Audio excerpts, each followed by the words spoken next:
Hello বন্ধুরা, হাতে ঘড়ি, চোখে ক্যালেন্ডার আর মাথায় পাহাড়, প্রমাণ কাজের চিন্তা। এভাবেই কি আপনার দিনগুলো কাটছে? ভাবছেন আর একটু সময় পেলে, আর একটু গুছিয়ে চলতে পারলেই জীবনটা সহজ হয়ে যেত? আমরা সবাই টাইম ম্যানেজমেন্ট বা সময় ব্যবস্থাপনার পেছনে ছুটেছি, কিন্তু সত্যি করে বলুন তো, বারবার চেষ্টা করেও কি মনে হয়েছে সময় যেন হাতের মুঠো থেকে বালি হয়ে ফসকে যাচ্ছে? আপনি যত সময় বাঁচানোর চেষ্টা করছেন, তত যেন আরও ক্লান্ত আর দিশেহারা হয়ে পড়ছেন। যদি বলি সমস্যাটা আসলে আপনার সময় নয়, আপনার মন। হ্যাঁ, সঠিক শুনেছেন।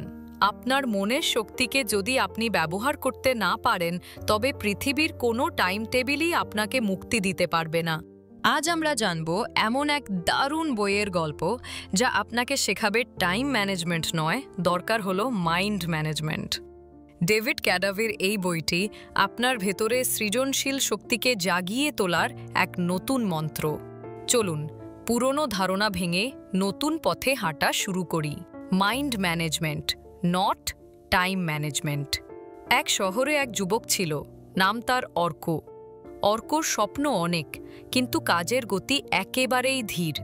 প্রতিদিন সকালে উঠে সে সবার আগে বিশাল এক টু ডু লিস্ট তৈরি করত। ঘড়ি ধরে কাজ শুরু করত, কিন্তু কাজের মাঝে মনটা বারবার অন্যদিকে চলে যেত। সে ভাবত, যদি দিনে আরও কয়েক ঘন্টা বেশি পেতাম, তবেই সব কাজ শেষ হতো। সে আরও কঠিন টাইম ম্যানেজমেন্ট কৌশল ব্যবহার করত, আরও দ্রুত কফি গিলত, কিন্তু ফল হতো শূন্য। তার মনে হতো সে যেন এক বিশাল পাথরের চাই থেকে রক্ত বের করার চেষ্টা করছে। যত চেষ্টা করে তত হতাশ হয়। একদিন এক পুরনো লাইব্রেরিতে আর্ক খুঁজে পেল এক অদ্ভুত বই, mind management, not time management. লেখক বলছেন, সময় তো একটি স্থির জিনিস, তাকে আপনি বাঁধতে পারবেন না। যা সত্যিই পরিবর্তনশীল তা হলো আপনার মনের শক্তি, মেন্টাল এনার্জি। আর্ক নতুন এক আলোর দিশা পেল। বইটিতে লেখা ছিল, 1.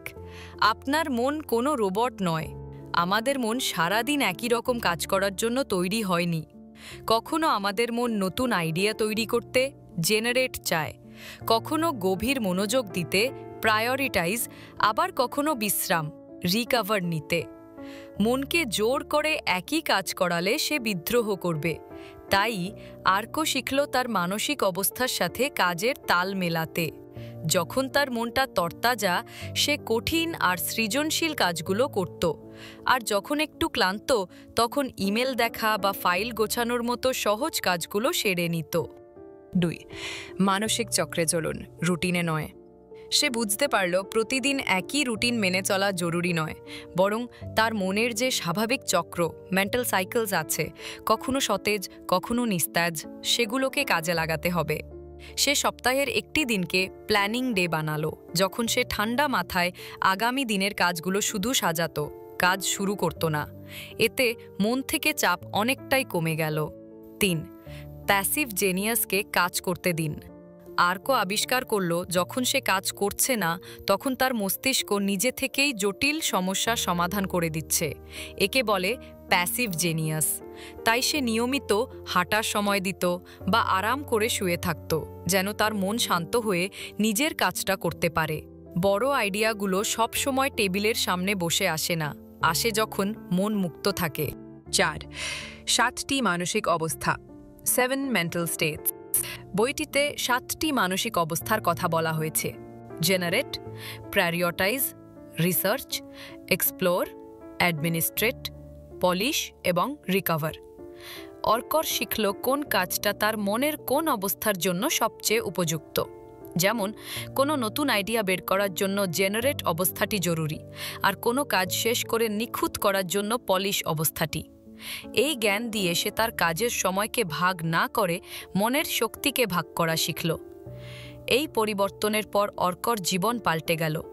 তার টু ডু লিস্ট ছোট হলো না, কিন্তু সে কম সময়ে বেশি কার্যকর কাজ করতে শুরু করল।